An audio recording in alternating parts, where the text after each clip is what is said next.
Hey guys, welcome back to the channel. Today's video is all about the Honor Note 10. You didn't hear me wrong, I actually did say the Honor Note 10. This is actually the successor of the Note 8 that they released a few years ago. I'm going to do a quick hands-on for you guys here, just sharing with you guys why the Note 10 is so special. This is TK and this is XDA TV. First thing I want to mention to you guys, this is the Honor 10 and this is the Honor Note 10. 5.8 inches to 6.95 inches. This is almost 7 inches, basically tablet format on a device that's handheld and that actually has a good weight to it. Overall, what you're getting here is a 1080p Super AMOLED display that is supported by the Kirin 970 chipset. You have 6 gigs of internal RAM as well as 128 gigabytes of internal storage, which is expandable via microSD. We still have a microSD card here. But I wanted to do a quick comparison for you guys. If you guys have seen the coverage that we've done here with the Honor 10, this device is definitely very one-handed. It's very nice. 5.8 inches is definitely not a small device. But again, when you compare it to the 6.95, it definitely looks like this is what normally used to be a 4-inch device. Now, looking over the specification of this guy, first and foremost, you'll notice the back is entirely made out of glass. You can see the camera that I'm filming you guys with. And so far what we have here is a 24 and a 16 megapixel sensor in the back that's powered by AI. So using the Kirin 970 that powers this chipset, we have the NPU that gives us the ability of getting really good social media ready pictures right out of the box. The fingerprint sensor is positioned in the back, slightly positioned high up there, so it kind of fits where your finger would be.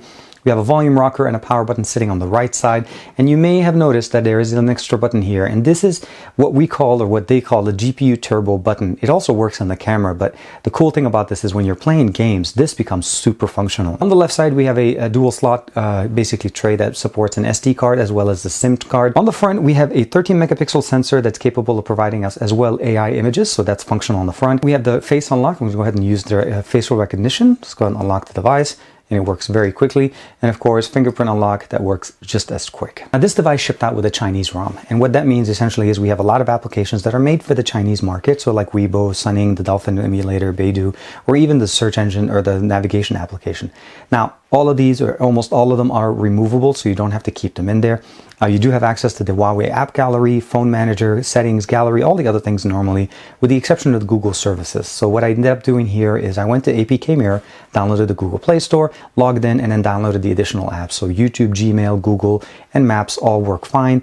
The launcher itself works pretty good. We have 6 gigs of internal RAM here, as well as 128 gigs of internal storage, expandable via the SD card that we have here. We'll have the ability of expanding on that. This model is the RVL AL09. We are running EMUI version 8.2 with Android 8.1, and we are running, as I mentioned, 6 gigs of RAM, Kirin 970, 128 gigs of internal storage. As I mentioned to you guys, the screen resolution here is a 1080p panel, so it's a 2220 by 1080, which basically compensates for the longer form factor, making it a lot easier to hold in the hand. We do have Dolby Atmos sound here that's built in. We also have stereo speakers. Now, looking at the top of the device, you'll notice this big grill. We have one hole here for the microphone and another bottom here, that's the top firing speaker. Now, flip that over to the bottom, we have the same exact situation that's present here, that the bottom firing speaker on the right, as well as the microphone sitting here connected next to the USB-C port. We don't have a 3.5mm headphone jack, unfortunately. They do include an adapter in the box, but you really, with the sound, the quality that you get here, this is definitely very enjoyable. What it means is that you're able to go into YouTube, select up to 1080p, obviously, since that's the maximum resolution, and go hitting play on any video. And of course, we can zoom the video. Galaxy Tab S4. This is Samsung's tablet for 2018, and pretty much took out all the stops when it came to putting this package together. We have a great processor, really good display, S Pen support, and LTE connectivity. Now, this one's specifically supported by Verizon. Now, you notice the sound was really good, and you're able to tune it between movie, music, as well as just regular smart, which gives it the ability of adapting to itself.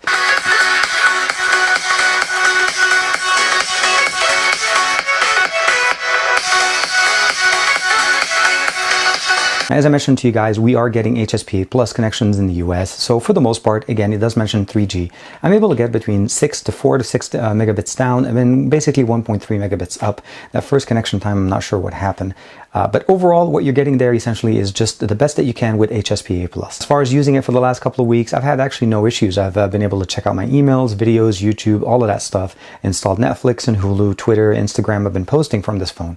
The camera itself has a lot of the main features that you normally expect: aperture, night mode, portrait mode, photo, and we do have the AI functionality that's built in here directly.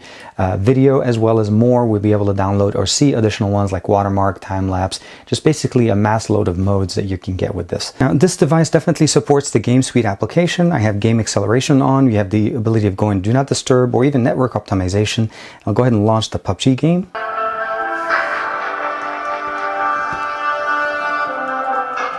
You can definitely appreciate the sound coming in from the stereo speakers here.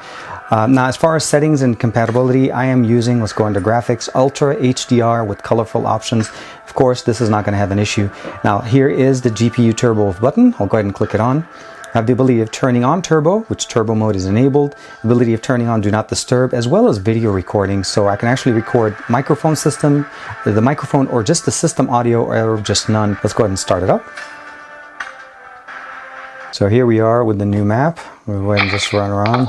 And you're able to still, as I mentioned to you guys, just run the video recorder. So here, I can start it off, take it off, click it, say microphone, and then just keep playing the game, and then just do this, and then you're able to share this, or even use this to make your own YouTube video to be able to show your gameplay and your prowess, of course, while you're playing this game. Here's some gameplay from a different day. Again, you're able to play this back. I captured in this entire thing. I think it was, if I'm not mistaken, about 23 minutes.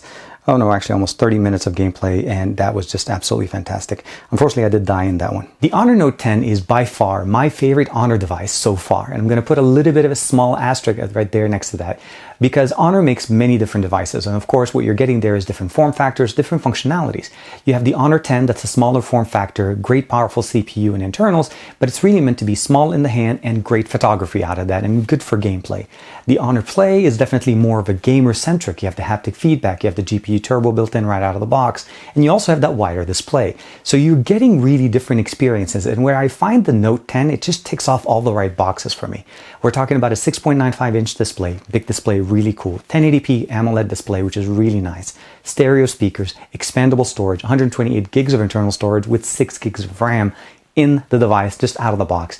And that GPU Turbo button really sets up a very good gaming experience on the phone. You turn it on when you're in the middle of the game, or you can even use it as a shutter button if you're in the camera, which makes it very functional. And I really wished more devices had these things like that. I'd love to be able to basically customize it a little bit more. Now, there's a lot more features in this device that I didn't get a chance to cover for you guys, like phone call recording and other search functionalities that are built in. But really what makes this device special is the fact that it's just a big device that just gives you so much back. There's going to be a couple links in the description below, one to the unboxing that I did on my channel with a few more video samples and audio samples from this device, and then of course another link to the Amazon store just to check it out if you guys would like to either pick one up for yourself or you'd like to know more about it. Like and subscribe as usual to this channel, like and subscribe to my channel. Thank you very much for the support, and I can't wait to see you guys in the next video.